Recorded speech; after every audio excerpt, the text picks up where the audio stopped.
Hello lovelies. Right, better fix that before I do anything else.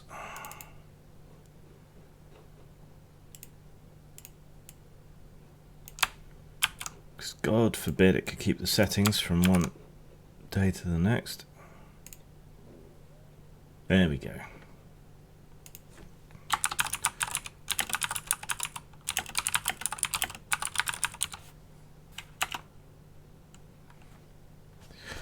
Okay, that's all working. Ugh. Right, hopefully people will watch this later on, because, you know, reasons, things, stuff, housekeeping, and then we'll get into the news. As per usual, I will deal with any comments at the end. Not that anyone's watching right at this moment. If anyone asks, those are food pills. Right, housekeeping, let's see. I'm likely to be reasonably inactive this week on YouTube. My mum's still not well. My cat is still ill from his broken paw. He's doing a lot better. Why are my lips so red? Anyway, he's doing a lot better, but he's still in there for at least another week, possibly 2 more after that. We'll see. Yeah, my mum's ill and laid up. It's not anything serious, but she needs a lot of looking after at the moment. Fortunately, my partner's teeth are all sorted out now, so I don't have to worry about that. But it's all really bad timing because I was supposed to go away to like a mini convention this weekend, which I'm not going to be able to do. So, from the looks of it, so I'm stuck at home, and I've got a whole bunch of work to do. The election party card game mostly. So that's going to be taking up a lot of my time, which means I'm not going to have time free to do videos and other stuff. How long any of this is going to take, I don't know. So yeah, probably I'm out for the count for at least a week, possibly until the end of November. And then December's my birthday month, so you know. Why isn't that coming forward? There we go. I thought it was supposed to save your settings, but I can't get OBS to save my settings from one day to the next, which is bloody annoying. But there you go.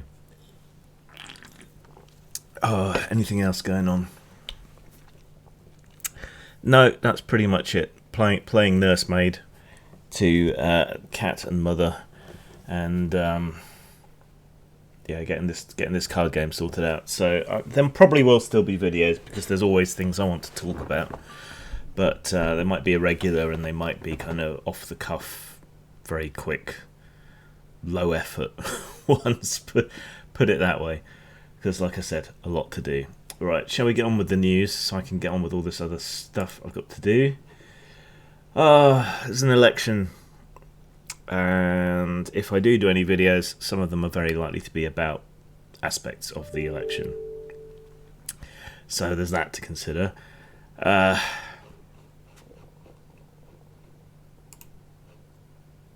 But it's just kind of depressing because we're likely to end up in pretty much the same situation that we're in now, shall we say.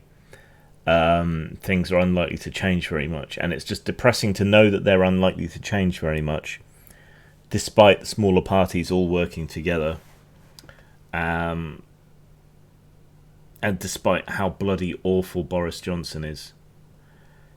So you just look at all these promises and the campaigning and the so on, and how often have we had elections recently? They're supposed to happen every 5 years or so, and we had 2015, 2017, and now 2019, and yet we're not allowed a second vote apparently on the thing that has caused all of these extra votes. And the general election will not solve the Brexit issue,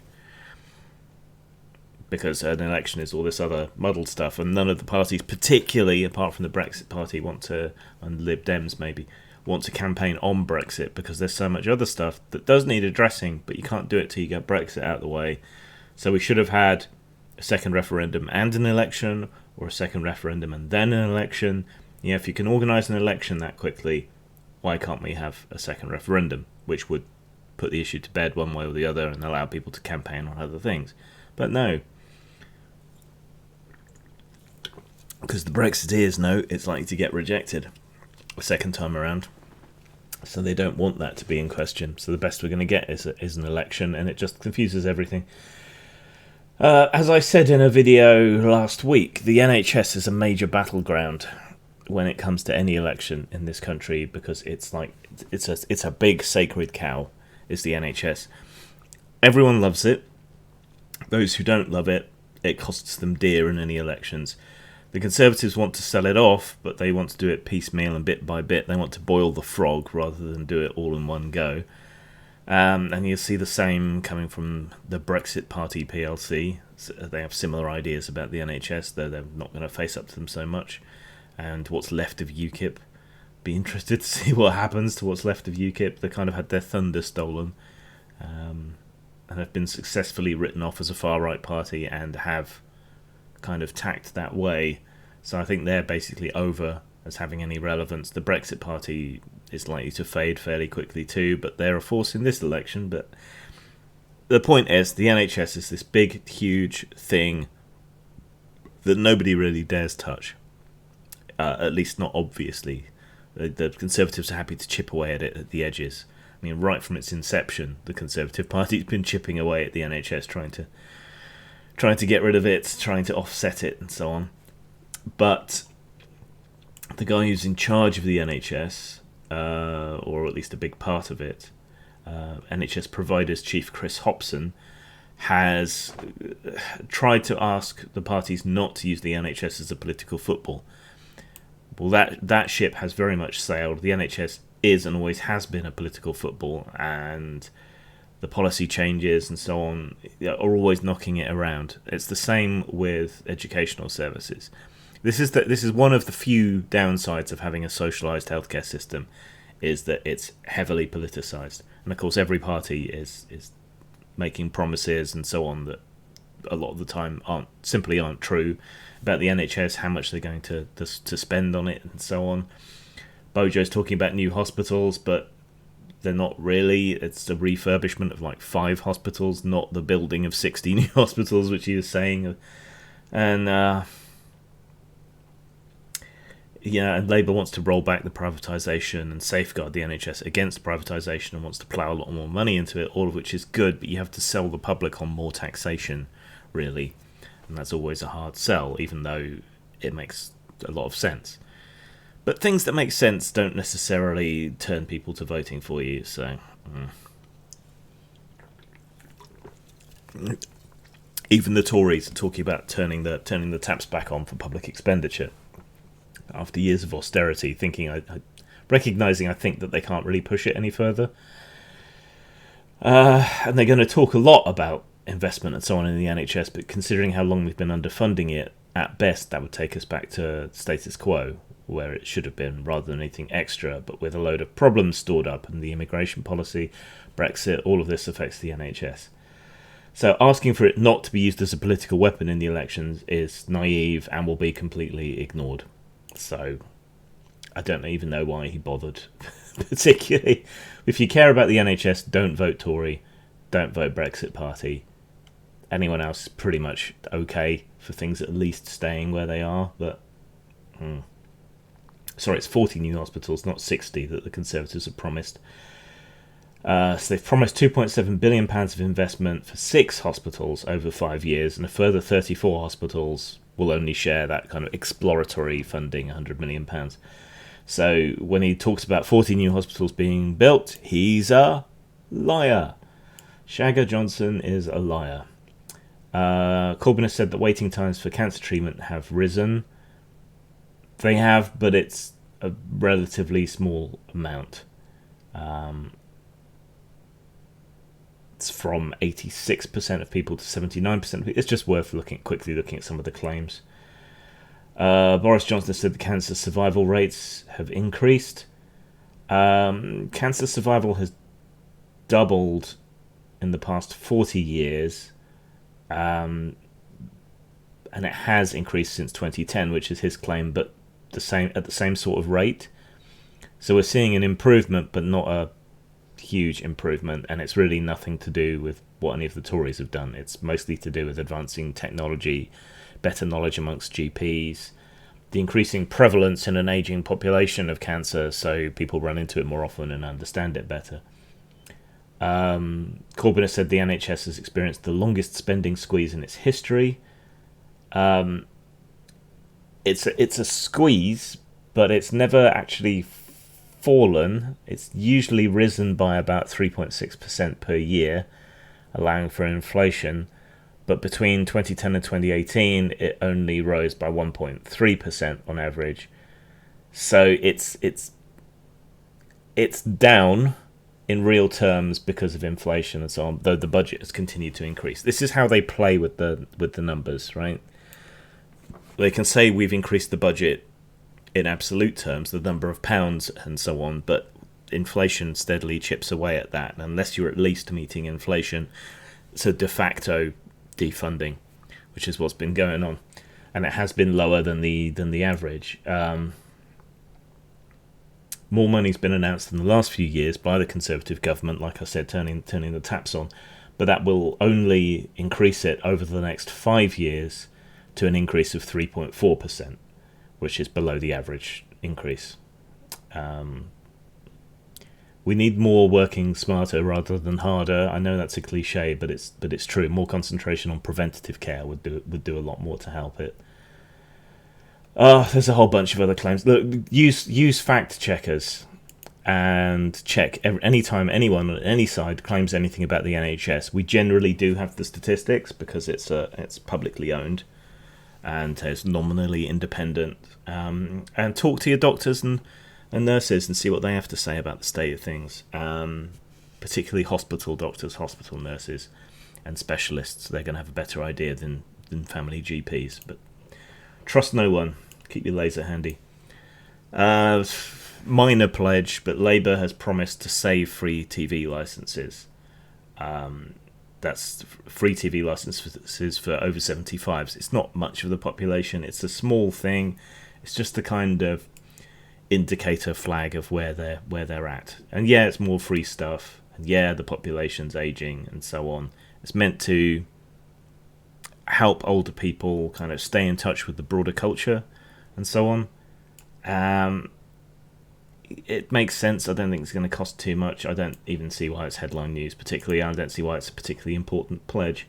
I'm sure more election stuff will come up, but it just kind of shows where we're at. Everyone's promising lots of stuff at this point. I think the Conservatives are doing it because they recognise that austerity has to end, and that things in general you have to invest in your society at some point, and because they know it's going to hurt them in the election, which is the main reason, of course. But Labour's promising a lot more. Now, austerity basically didn't work. If you do want to get out of a recession, it can be like when your car skids, right? And they tell you to turn into the skid, and that kind of takes the energy out of it and stops you completely losing control. A recession or a depression can be a lot like that. Your instinct will be to save money because costs and everything are going up, but that can often make things worse. Whereas if you spend a great deal on infrastructure and so on, you keep people in employment and you boost the economy back up to a place where it can start paying off its debt. At least this is what history tends to have shown us. So if we go back to the Great Depression, which in turn caused World War II, what really began ending that was massive public spending projects. So in the US, you had this great big enormous plan that's almost a socialization of the US, and that began ending the Great Depression. But what really ended all of that was the World War, because every single government around the world pretty much suddenly spent everything that they had and more on weapons and industry. Went to a kind of planned economy, which only works in the short term, but it can help. And all of that massive spending, both in the run-up and in the war itself, is what really brought an end to that whole issue, though we were then paying for it for years after. But that's what did it. Austerity doesn't particularly work. It seems counterintuitive, but maybe think of it this way. You have to spend money to make money, right? Morning, Sonic. Right, environmental stuff. There's a few environmental stories today. Over in Delhi, the capital of India, they've launched a car rationing system because really, really hazardous levels of pollution have been occurring. So private cars with even and odd number plates will be allowed on roads only on alternate days. So if you've got an odd number, you can use your car one day. If you've got an even number, you can use it the other day. They've used this in 2016 and 2017, but it's not particularly clear whether it has any massive effect on pollution. But it's an interesting attempt to try and cut down on it and cut down on people's use and so on. It's fairly simple. It's quite interesting in that you look at developing nations, sort of second world nations, a lot of them have really simple and innovative solutions to problems that we're facing even in the first world, which we tend to attack with really high technology approaches, and they tend to attack with rather simple approaches. I mean, I guess at least it will take hundreds of thousands of cars off the road at a time and will reduce contributions to pollution. But Delhi is one of those cities with a kind of weird microclimate and a weird position and a weird confluence of events that causes this to take place. Same way you can get smog and so on sitting over LA for days when the weather's the right way. In Delhi, it's a combination of weather, farmers burning crop stubble, which is something that should probably be stopped, unless there's some reason why it should continue. We've stopped it over here in the West, and this creates a big issue. Also, watching a thing over the weekend about pollution monitoring in Taiwan, and one of the big issues that they have is actually incense from temples, which the smoke particulates can tip things over the edge during particularly busy days. So there are high-tech approaches to understanding what's going on, and there are low-tech solutions. Similarly with health, if you look at the way South America, Cuba, the way that they handle health is to really concentrate on preventative care, which is really, really cost-effective and relatively simple. Whereas in the West, we tend to spend more and more and more on more and more high-tech and sort of bleeding cutting-edge technology to deal with health issues. Whereas we could probably increase the effectiveness of our systems with a cheaper preventative approach. And similarly, we could probably learn from second and third world nations, developing nations, tackling pollution issues in these ways, which are relatively simple and low tech. I think the sweet spot is a combination of the two, probably. Technology can give you understanding, and then approaches to fix it can often be surprisingly and disarmingly simple. A leading member of the French resistance has died at the ripe old age of 103, and this is despite being sent to a concentration camp. Her name was Yvette Lundy. She survived the concentration camps, lived all the way to 103. What she used to do was she used to supply fake papers to Jewish families to allow them to flee, basically. In 2017, she was made a Grand Officer of the Legion of Honor, about the highest civilian decoration in France. She's inspired characters in films. Yeah, so I don't know why this leapt out at me particularly, but it's like the passing of an era, right? We're losing now all the people that lived through World War II, certainly those who fought in it. And in another 10, 20 years, there's going to be nobody left. And I don't think it's any particular coincidence that we see a re-blossoming of far-right sympathies, far-right ideas, and so on, as these people die off. You know, I'll get to comments and so on at the end, as per usual. But I think it's just a kind of way of marking that passing of that era, where the shadow of World War II and everything that happened with it is no longer hanging over us to the same extent. And that's an important cultural change, cultural shift. You look at the boomers and everything that they've done, so they're now passing into retirement, but they still loom large. But basically, we haven't had a global conflict like that since the boomers came of age. I think that goes a long way to explaining a lot. General election news again.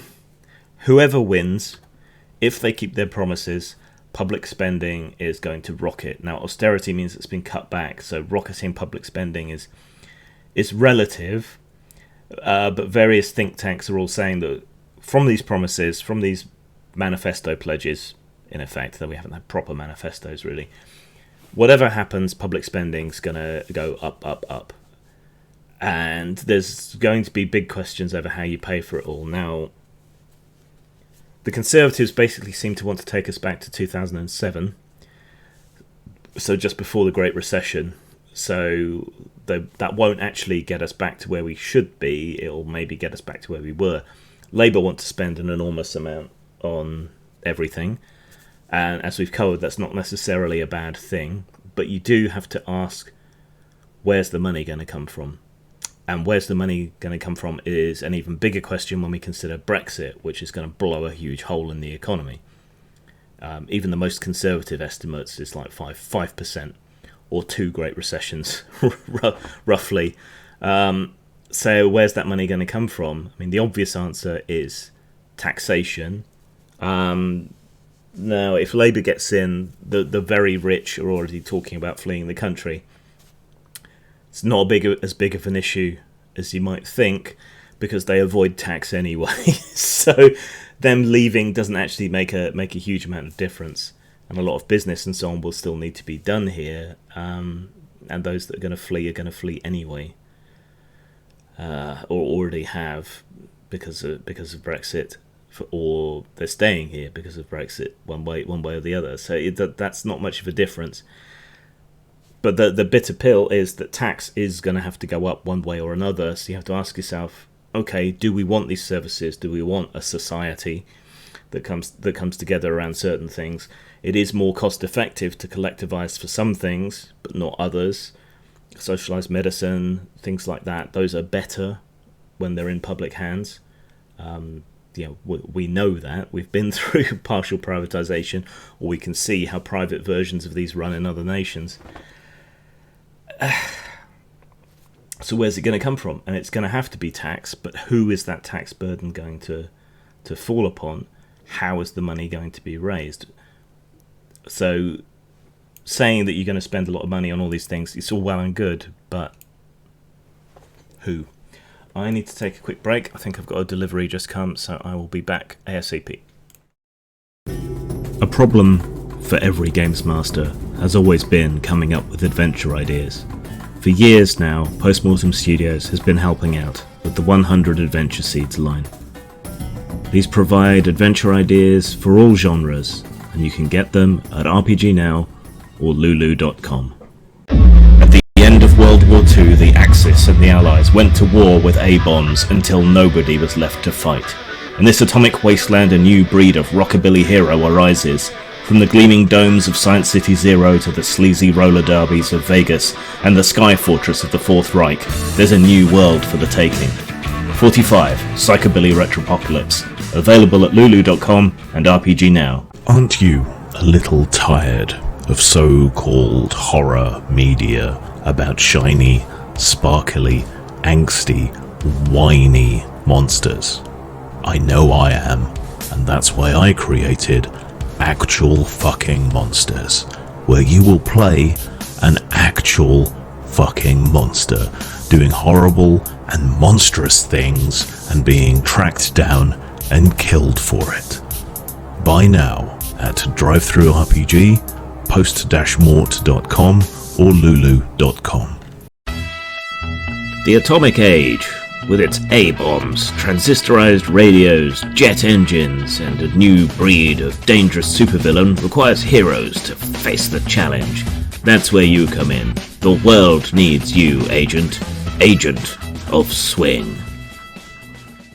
"Rrrr," said the grinder as it chewed its way through Alice, from the crown of her head all the way down to her toes. It ate the lot of her, unfussy, snout to tail, and cleared its plate. It gnashed its way through her dress, her pinafore, her shoes, and her unmentionables.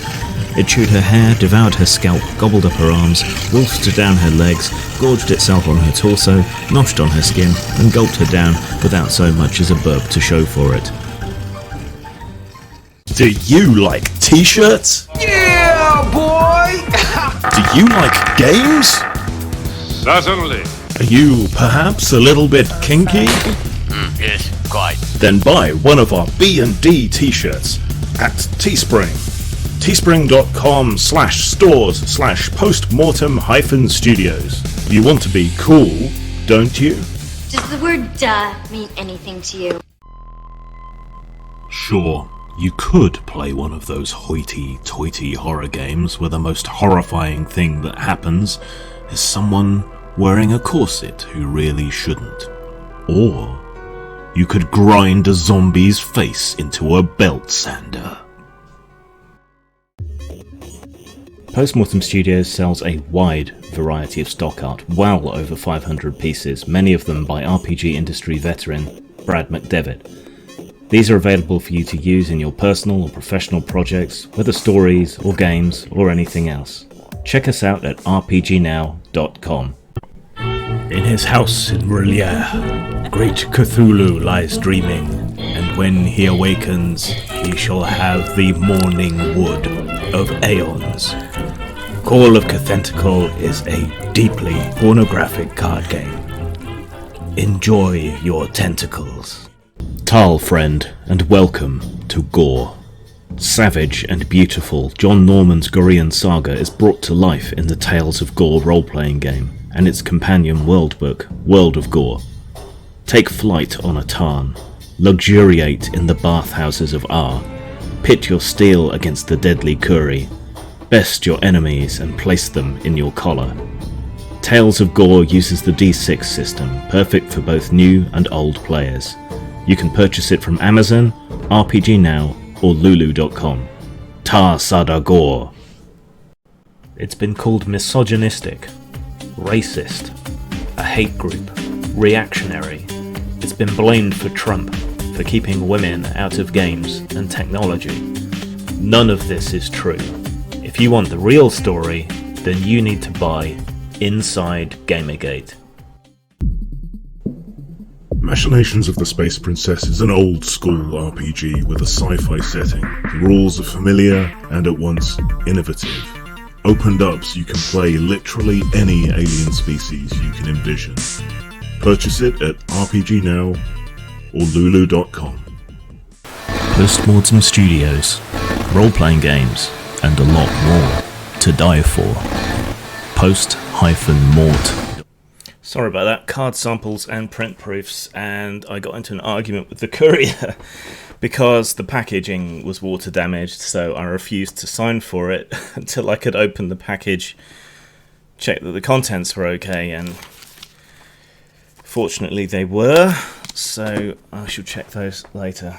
But yeah, he was unwilling to let me open the package until I'd signed for it, and I was unwilling to sign for it until I checked that the package was actually safe and secure, and there you go. This is what happens when you turn package delivery into Uber, I suppose. Right, anyway, sorry about the delay. What was I talking about? Oh yeah, end of austerity. Okay, we covered that.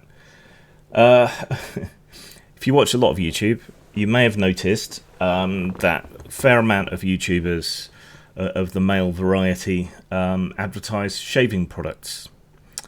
Dollar Shave Club is one of the particular ones. I think the quartering gives me mental images that I don't particularly want when he talks about manscaping stuff. But Dollar Shave Club in particular has reasonably aggressively targeted and used commentators, social commentators on YouTube, the slightly kind of edgier content and so on. They've also apparently been advertising on Pornhub, which makes sense because it's a primarily male audience and they have like 110 million daily users around the world. So, you know, advertising, you take your product and you put it in front of people of the right kind in the right place. That's so basic, right? That's easily graspable and understandable. So they did run a campaign on Pornhub, and then the media attacked them for doing so, for a number of reasons. A number of other commentators have attacked them for doing it, saying that it's unethical to advertise next to porn and it's bad for the company image and all of this stuff. The Sunday Times took a slightly different approach, saying that Pornhub had been failing to remove illegal content from the site. So that's pirated content and other forms of illegal content. We're talking about pornography, so I'm already demonetized if this channel was ever even monetized, which it isn't. But yeah, you take the point, right? That's kind of like saying you shouldn't advertise on YouTube because YouTube still has copyrighted content, songs and so on it. You know? It's just, yeah, no. But Dollar Shave Club is owned by Unilever, the bigger company, and this is where we run into the usual thing of company PR departments panicking and trying to control their image. So they said they were unaware of Dollar Shave Club's campaign, said that it had operational independence, but also expressed shock and alarm and being troubled about the kind of content that's on Pornhub. So this is kind of like the YouTube adpocalypse that we had, where the papers and so on rather selectively chose to talk about particularly kind of fringe edge content on YouTube, and ended up getting advertisers to pull out of YouTube as a whole and to launch these kind of consistent attacks that we've had for years, talking about radicalization and so on. And now they're attacking Pornhub. Now I have my own issues with Pornhub and their owners, MindGeek and so on. There are issues with their corporate culture and so on, but I don't have any issue with pornography, and I don't expect an open platform to be entirely squeaky clean. So, for example, one thing they're talking about in particular are examples of underage material, shall we say. But only 47 examples were found on the website this year, and we're getting to the end of the year. In 2017, there were 29 cases of this. In 2018, there were 42 cases of this. They haven't gone into particular detail on what this was, whether it was people filming themselves, you know, teenagers sharing content with each other on there, or whether it was genuinely sinister.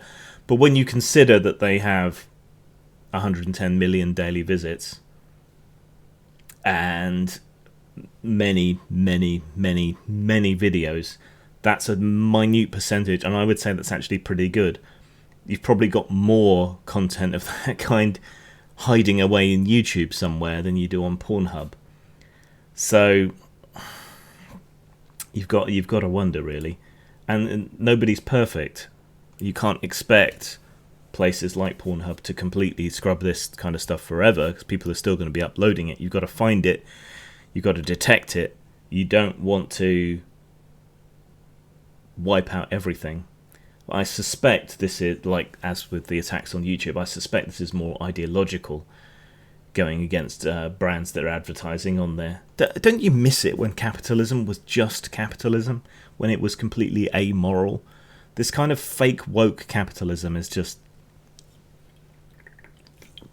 it's the worst of both worlds.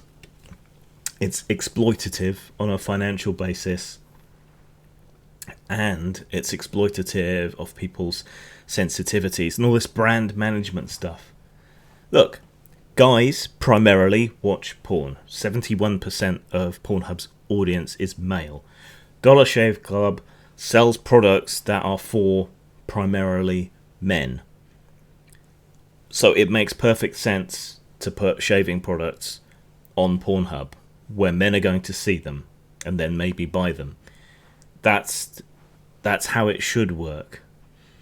And there should be no moral judgment or conjoinment between what you see, what you watch, and the product, because the advert's just going to show up semi-randomly, right? They've probably got metrics that say whether you're male or not, whether you respond to adverts or not, all the rest of it. And some tiny, minute amount of fringe content that somehow slips by without being noticed, and usually it's the community on places like YouTube and Pornhub that police this, has nothing to do with it whatsoever. If your advert happens to turn up next to something horrible, subjectively or objectively horrible, it has nothing to do with your brand. It reflects not at all upon your brand. It only reflects upon the person who uploaded that content. And it's not like the people uploading the content get much out of Pornhub. Even that vague link is barely there compared to YouTube. It's just... it's retarded. Not allowed to say that, am I? It's mentally subnormal. It's intellectually challenged and opportunistic. And I suspect it's ideological and moral indignation as opposed to anything else. Speaking of, back to the election. The Tory candidate for Gower, Francesca O'Brien, who is running for the Gower seat in December's election, made some nasty comments about Channel 4's Benefit Street in January of 2014. I'm anti-conservative. I think what she said is terrible, but it was 2014, and it was obviously a hyperbolic joke reaction to that series, which tended to show people on benefits in the worst light possible, which is its own issues. But I couldn't give a fig what she said. Some of those people on that were legitimately awful people, and it's perfectly understandable to have a hostile reaction to those kind of people, I think. And I've got all the sympathy in the world for people on benefits. I'm on some benefits myself. So she made some negative comments 5 years ago on Facebook. So what? She's conservative. She's never going to be on their side. It was presenting them in the worst light, and she made a few hyperbolic comments 5 years ago. Who cares? What's she like as a politician? Awful, because she's conservative. Pretty much. So that's what you should be worried about, not Facebook comments from 5 years ago. But that's modern elections, that's modern politics. Let's trawl through everything everyone's ever posted and make a big fuss about it, if we can, for some reason. So Death Stranding's coming along. There's been some early access for some people. A lot of journalists in inverted commas, in the game space seem to be trashing it for being boring and so on. Kojima is an auteur. You either get him or you don't. It's an acquired taste, and he's trying to do something more. He's genuinely trying to push the medium in a way that garage indie devs aren't really. I'm interested in the game. I don't know whether it's going to be for me. Kojima's very hit or miss for me, but the ideas around it and the fact he's not telling you anything outright, it's he's using audience alienating techniques in a similar way to what you find in horror and weird fiction. It's kind of thrusting it upon you and allowing you to draw your own conclusions without spelling it out for you. So it's nuanced and it's artistic and it's probably going to be quite effective, but it's also going to be bewildering and unhinging in a way that I think these reviewers aren't finding particularly conducive to their writing of reviews, because I think you need a longer term experience to really get out of it what he's trying to present. Do you follow? It's kind of like how Lovecraft describes things by telling you what they're not, right? So you never really get to understand the horror that he's describing because he never really describes it, but you get a sense of unease and disjointed surreality, and I think that's kind of what Kojima's aiming for here. But it's about connection. It's about bringing communities, bringing humanity together. It's a big part of what it seems to be about, and it's offline, it's asynchronous multiplayer, so that what you do in the world will affect what other people experience in the world, and so on. But of course, so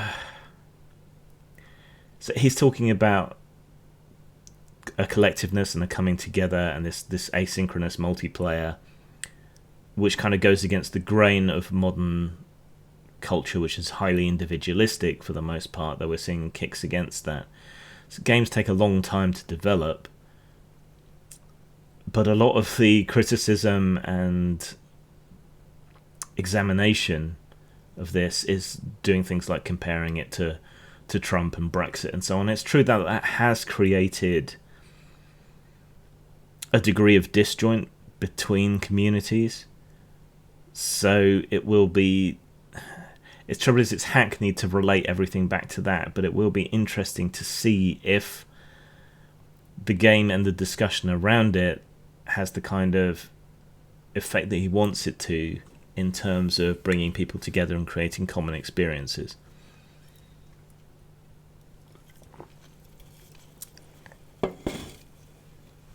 So, I don't know.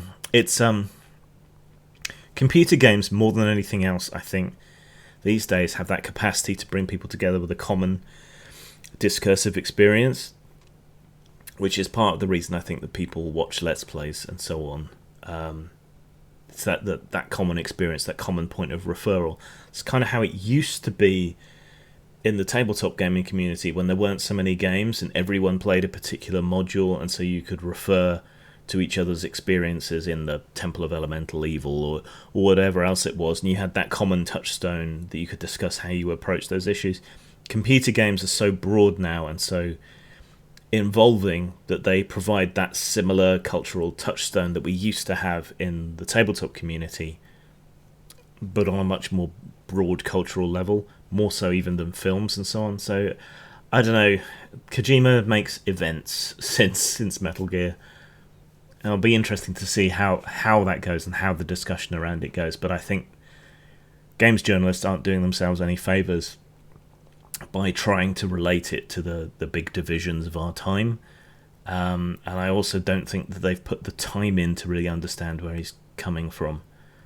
I wish, as a creator, I had people with that degree of trust in what I do and a willingness to look deeper.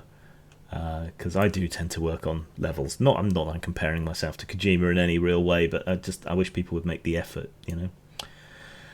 Moving on, so there was a mass shooting on Halloween at an Airbnb. 5 people were killed. Don't know how many were injured. So Airbnb is now cracking down on party houses and abusive use of Airbnb. Again, this is one of those things that I think people are going to always abuse whatever system you have. Does it make sense to crack down for everyone because a few awful things have happened here and there? I don't know that it does. So for all, Kojima was talking about how individualism is the overriding nature of our culture at the moment. There is this sense of collective responsibility, I think, in a lot of areas that goes too far, and in this image management by companies. I mean, Airbnb, you can't really control until after the fact the people using the system or hosting on the system, because you've opened it up to the public, and the public contains all manner of different people, right? You can't control it. To pretend that you can, to try and manage the PR and so on, rather than saying, look, people are going to abuse the system, we do what we can to prevent it, but there's always going to be issues, be careful. That's the mature adult response, to push some of the responsibility back onto individuals in their conduct and what and how they go about things. Instead, going against what Kojima was saying about individualism, we do tend to see this kind of corporate identity, this attempt to control everything, to treat everything as a collective when it comes to blame and so on. I don't think that's useful. I don't want to take Airbnb off the hook at all. They do have their share of the responsibility, but equally, you can't control everything. You can't make everything safe. And at some point, you have to default back to the individual to take care of themselves, to act with caution, to make assessed risks, right? And so it goes with all of this stuff. Where I come down on the other side, though, is so going back to elections. So we're staring down the barrel of a US election. We're currently having an election campaign here, and God knows what's going to happen after that. But Twitter's banned political adverts. Political adverts are much more prevalent on Facebook, and Facebook has apparently been making moves and noises about that too. Probably too little, too late. But Twitter has outright banned political adverts. Is that going to stop anything going on Twitter? Probably not. That money is just going to be shifted onto botnets and fake accounts that are going to promote the same ideas that advertising would. But it's a step in the right direction, I guess. Twitter didn't concern me half as much as Facebook, because if we go back to the referendum campaign, it was targeted Facebook ads that were only seen by a very small number of people, which were bullshit and in breach of spending regulations and data protection regulations. Those were the problem, not Twitter. And a vast amount of money was spent on Facebook as compared to Twitter. Twitter's not a big issue when it comes to political advertising, whereas Facebook is, and in other countries, other social networks. So I welcome it, but I don't think it's a problem on Twitter. I think they have other bigger issues. Facebook has kind of gone back and forth a bit, but has opened up about what these adverts were and who bought them and so on, though it's still got a couple of layers of obfuscation between, and they seem to have softened a bit from what Zuckerberg was saying when he was questioned, that they weren't going to restrict political advertising. But it's Facebook that's the issue, and it's the hidden adverts, the stuff we don't necessarily see or can't necessarily track down in time. That's where the problem is. And it's almost completely unregulated. Even after all this, in the UK with the referendum campaign that I'm the more au fait with, right? Legislation still isn't there to control it. We still haven't done anything to deal with the problem, and the illegality and the overspend has actually been referred to the Crown Prosecution Service now. So we could well see members of the Leave campaign from back in the day ending up facing actual police charges, though the police, like the High Court, tends to prefer to stay aloof of political matters because they don't want to be seen as interfering, which is why what happened with the Supreme Court was so crazy. and weird. It's just showed that things were so egregious that even they couldn't find an excuse not to rule over a political issue. But we'll see. But this election is likely to be as fucked with as the referendum was, until we get some kind of legislation in place at a national or international level. Be kind of good to be in the EU to help force that kind of change through, wouldn't it? Speaking of that, violence has broken out in Ethiopia. They've had various election issues, and fake news spread around on Facebook is being blamed for violence in which 78 people died. That's a much more direct and obvious and nasty consequence. I guess I can believe it. If we go back to was it Rwanda? Rwanda, with all the machete killings and so on, and the Tutsis and Hutus. That was largely driven by irresponsible radio broadcasts by certain rabble-rousers and so on. So if that can stir up violence and lead to a near genocide and mass mutilations, it's easy enough to see how the promulgation of fake news, bad ideas, hatred and so on Facebook can do the same. Now, I'm always anti-censorship by instinct, but if we can show harm, if we can show a direct cause of harm, that is the point at which censorship becomes justified, or control, or counter information, and so on. So here we have a seemingly direct correlation, though I'd want to see more investigation, between corrupt Facebook adverts and discussion and fake news and so on, and 80 deaths. That should at least give us pause and make us think about it. I don't think anything like the same scale of violence would happen in a more mature information economy, such as the US or the UK, but we do, to an extent, see some kind of influence in the assassination of Joe Cox or various mass shootings in the US. But we don't have that same direct link. But in less mature information economies, such as Ethiopia, such as those in the developing world, where mass education isn't as good and so on, I think we have a genuine problem, and it's worth investigating and figuring out what we can do. We need to find this new equilibrium, I think, between freedom and responsibility. Back to the election here. Sorry, there's a lot of election news. And because I'm probably not doing many videos this week, I kind of want to cover them. So one of the new battlegrounds is green issues. Everyone's sort of recognised the fact that Extinction Rebellion is a big thing, has a lot of impetus behind it. A lot of people are more concerned about the environment. The Greens are polling a lot better. So the main parties are also starting to try and make commitments and green pledges and so on. That's why we've seen fracking be banned. More on that soon. But Labour's idea here is actually pretty good. I'm fairly critical of Corbyn, but Labour's pledging billions of pounds for home energy upgrades. So that's £60 billion, which would go into properly insulating homes, helping people to install double glazing, update and upgrade their heating systems, and so on. A lot of the stuff that Labour is promising is just like giving away free stuff, right? I'm not as critical of that as a lot of people are, because I think that can be good, and I would rather we came together collectively for a lot of things in our society. But this would actually end up saving a lot of money and making a big difference to our national carbon footprint. A lot of poor people spend a lot of money on heating that they can't necessarily afford. And when you're particularly poor, you can't afford to buy the insulation or the new windows or whatever else that would long-term bring down your heating bills and the amount of energy you use, and so your carbon footprint and everything else.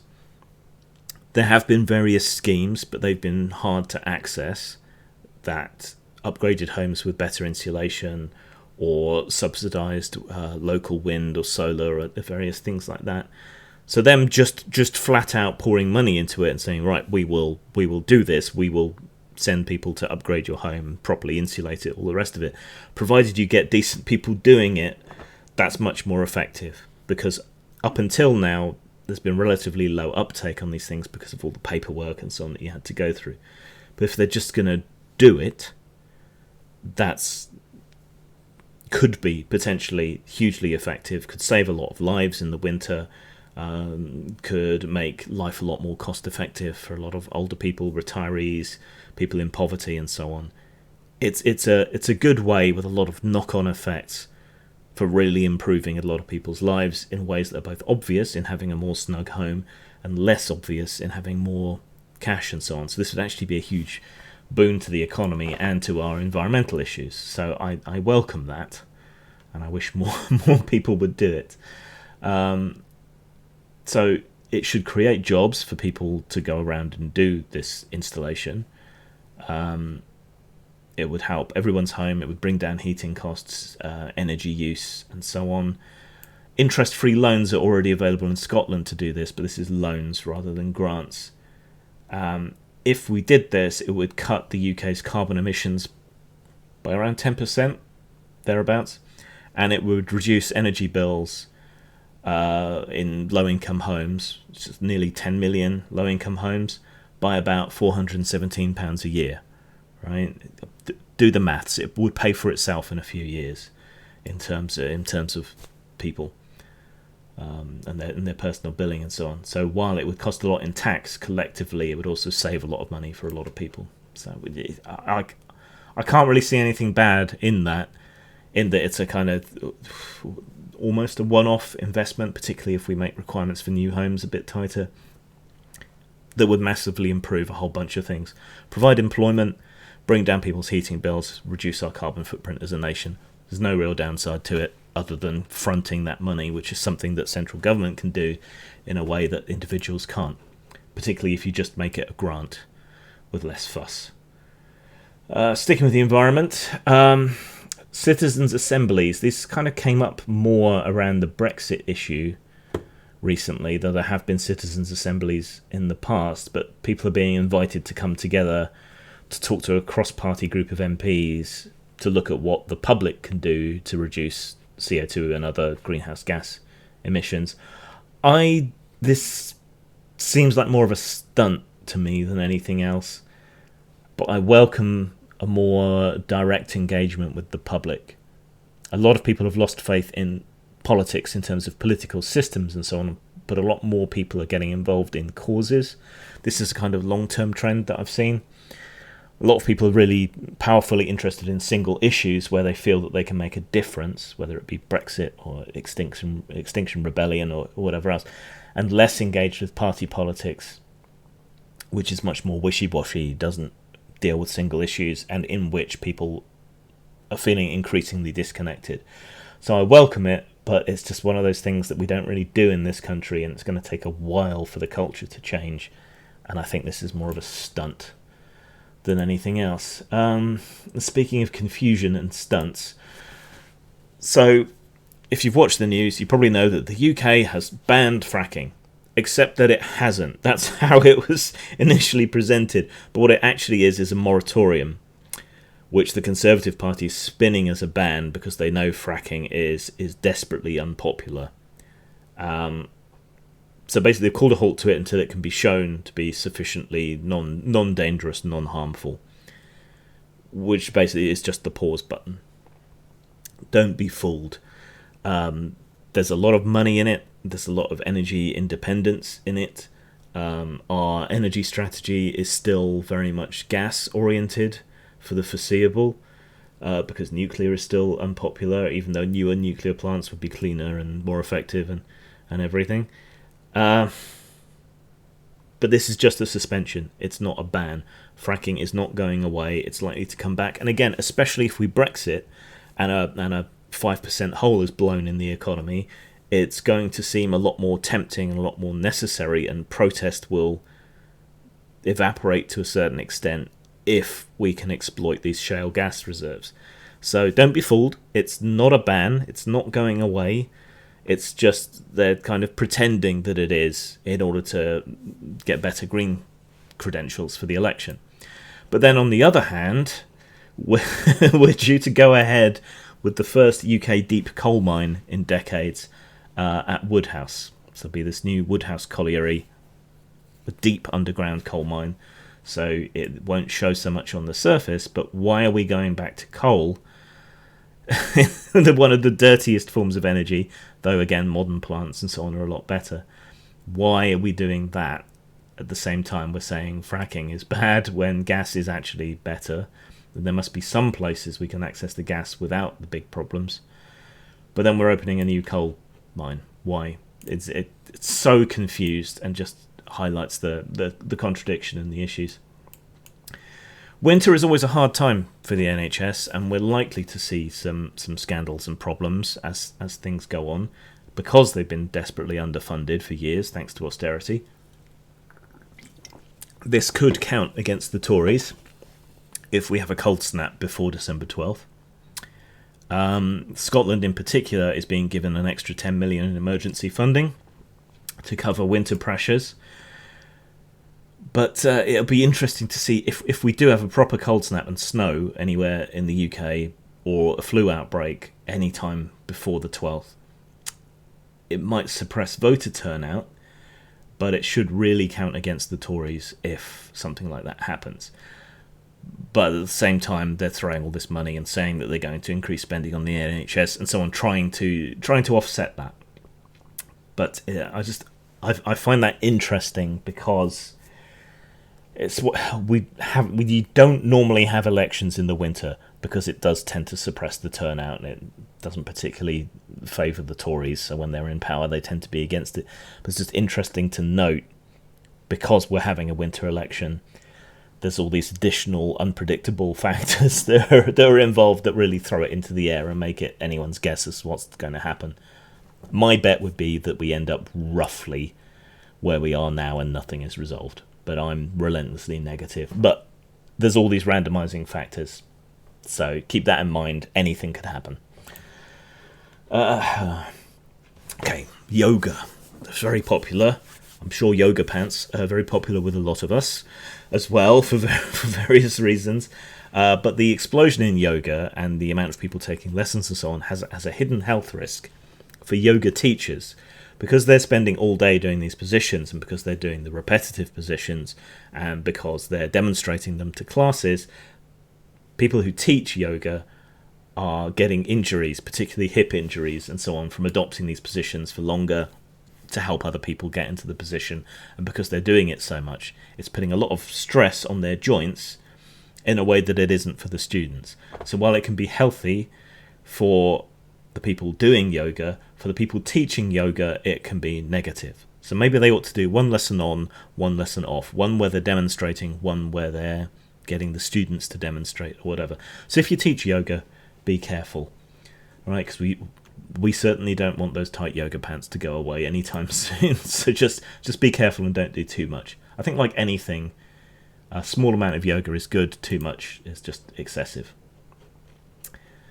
More trouble for the NHS. In Northern Ireland, it's under a huge amount of strain and risk, partly because the devolved Northern Irish Parliament hasn't met in a long time.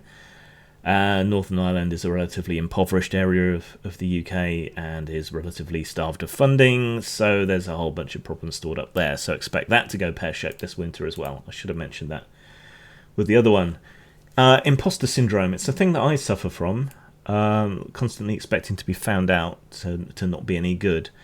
But there's this music artist that was mentioned on the BBC site. I have no idea who he is, what kind of music he does, anything else about him. His name's Michael Kiwanuka.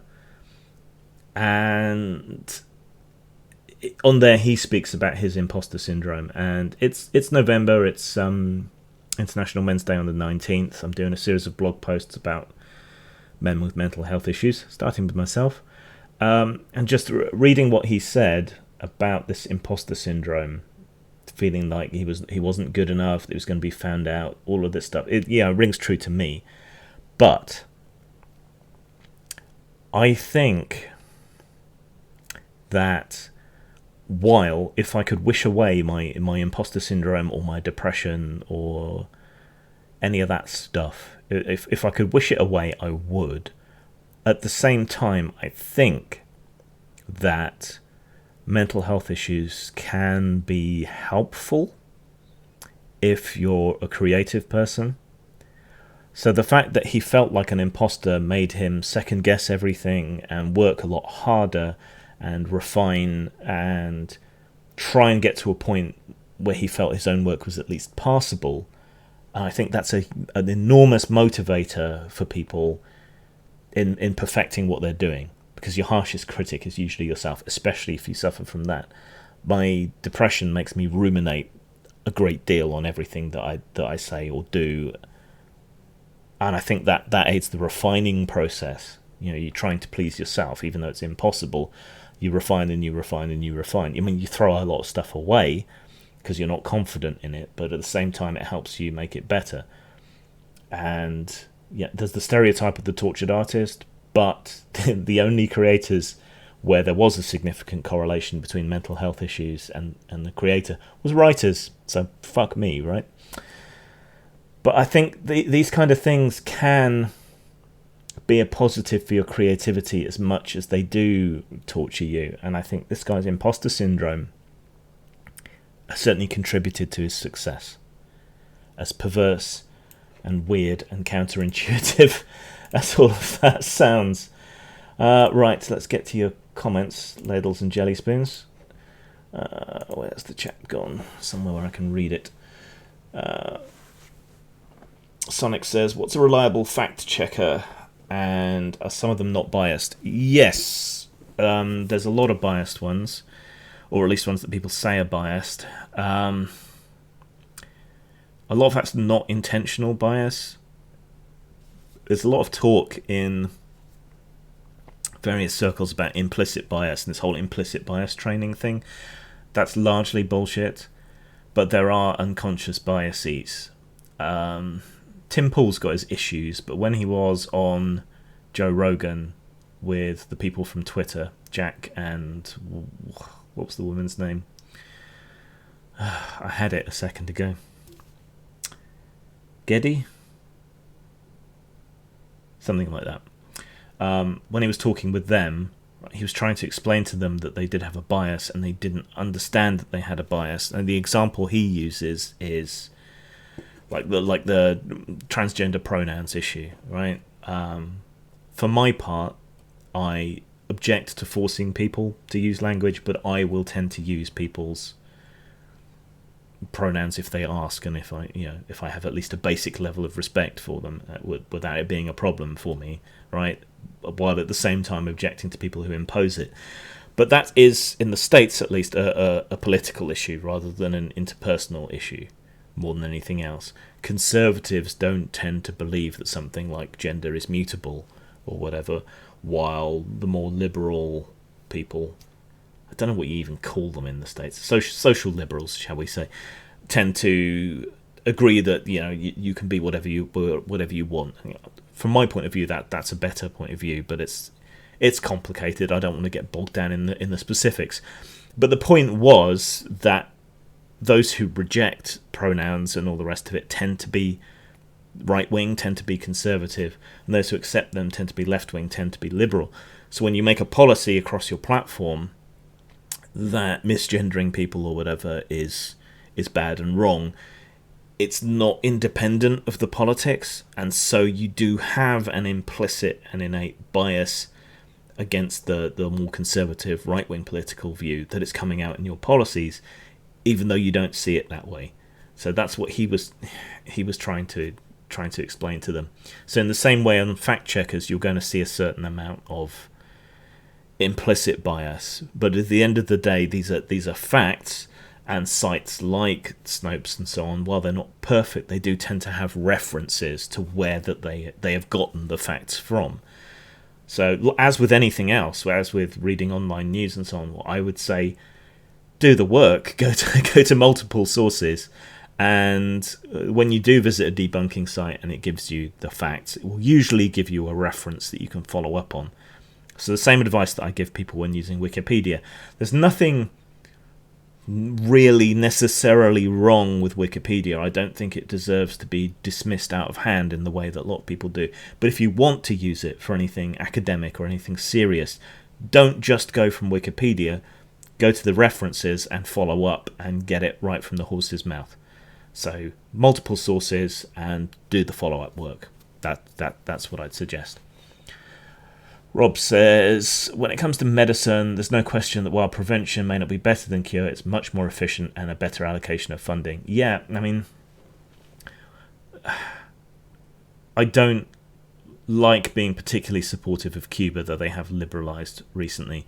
But one thing that Cuban communism did really well was emphasizing healthcare, getting a lot of doctors and opticians and so on, and exporting the Cuban healthcare model to the rest of the Caribbean and South America. And they do really, really concentrate on preventative care, open free clinics, that sort of thing. And that means that if you can go to the doctor and it doesn't cost you anything, and there's less stigma and less in the way of you doing that, right? Then people go and get things checked. Like, oh, I've got this lump. I'm not sure it's anything, but I just want to be sure, So you get early detection of all these kinds of things, which is when simpler, cheaper, more cost-effective intervention and preventative medicine and so on becomes available, and it's a lot cheaper. Whereas in the US, culturally and financially, and to a lesser extent in the rest of this kind of Western developed world, we tend to fixate on cure rather than prevention. Particularly in the US, you find people are unwilling to go to the doctor because it costs money. All right. Whenever I have a health issue and I ask for advice online, before I manage to get to the doctor, I often get lots and lots and lots of Americans in the comments offering home cures and home remedies and things that don't work, but they're just so desperate for anything that doesn't cost as much as going to the doctor or getting a prescription that they'll try anything. I think that's a big part of what makes Americans vulnerable to woo medicine as well. But yeah, an ounce of prevention is worth a pound of cure. It's just one of those things that's true. We really need to do that. Rob says, losing the tax paying of the 1% is a real problem. Even HMRC admit that the highest 1% of earners contribute 27% of all income tax. Yeah, income tax, but you go on to mention VAT. They do avoid a lot of tax, though. This is the problem, particularly the companies. Like, famously, Vodafone avoided the amount of tax that was almost exactly the shortfall for the NHS at the beginning of austerity. So if Vodafone had just paid their taxes, we wouldn't have had a problem. But they don't. It's less individuals and more companies, I think. When it comes to VAT, actually, the rich contribute the least, relatively speaking, to VAT, because you can only buy so much stuff. VAT tends to hit the poorest hardest because it affects everything, and a lot of things that aren't luxuries get VAT on them. Like you've probably seen the fuss in the news periodically about the fact that tampons are considered luxuries and VAT gets charged on them, right? What they don't tell you is that toilet paper is considered a luxury and has VAT charged on it, and everybody uses toilet paper, and they use it a lot more often than tampons. So surely it would make more sense to not consider toilet paper to be a luxury before we get on to tampons, right? And then the money you save from VAT on toilet paper, you could spend on tampons until we get that sorted out. So if you're poor, more of a proportion of your income ends up being swallowed up by VAT. VAT is a rather sales tax is a regressive form of taxation rather than a progressive form of taxation. So I understand where you're coming from with that, but if you do some research on it, I'm fairly confident you'll find that VAT hits the poorest hardest. Rob says, they shouldn't have made Death Stranding an exclusive. As an Xbox player, I would have played it. Well, yeah, we're a Sony house. We won't have any of that Xbox speak here. Ponce off with your fancy Nintendo friends. Yeah, I'm against exclusives in general. Maybe it'll come out on PC. who knows? Rob says, I'm exactly the same as you, Grim. I left a very verbose reply in one of your videos about how even though I dislike Cuba, I admire their preventative medicine regime. Yeah, and it's not just Cuba. Even the more capitalistic South American nations tend to follow that kind of model. It's just so cost effective. It's one of those no-brainers, but people are hostile to it because of the politics. As to comments, I should probably mention this in housekeeping.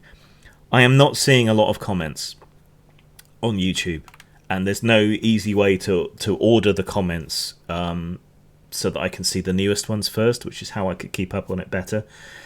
And the beta shows less comment, which is the default that it automatically loads into, shows less comments than YouTube Classic. So I'm missing a load of stuff, and I really hate that because I like to try and be responsive, to at least leave a thumbs up or a heart or whatever for people when they leave a comment.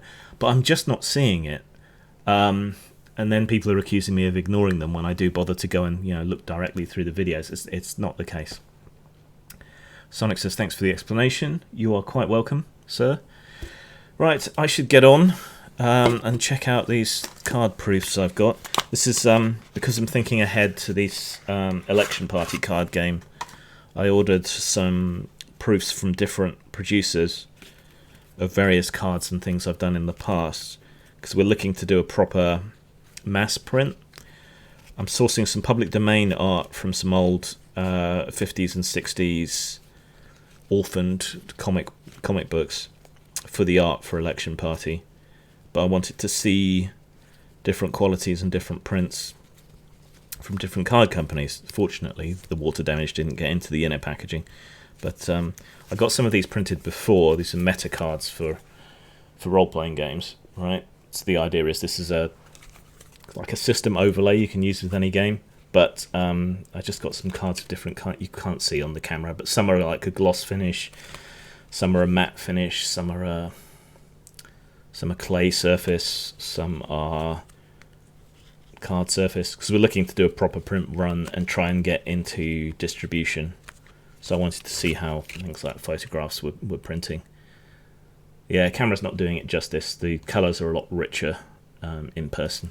But yeah, so I've been trying all sorts of different card companies and getting samples from them, because yeah, I always do things well ahead of time. Anyway, I should get on. Thank you for watching. Like I said, there's unlikely to be many videos on the main channel this week. I'll probably put a quick message up to that effect, because I got a lot of stuff on. But I will see you on the flip side. Zang.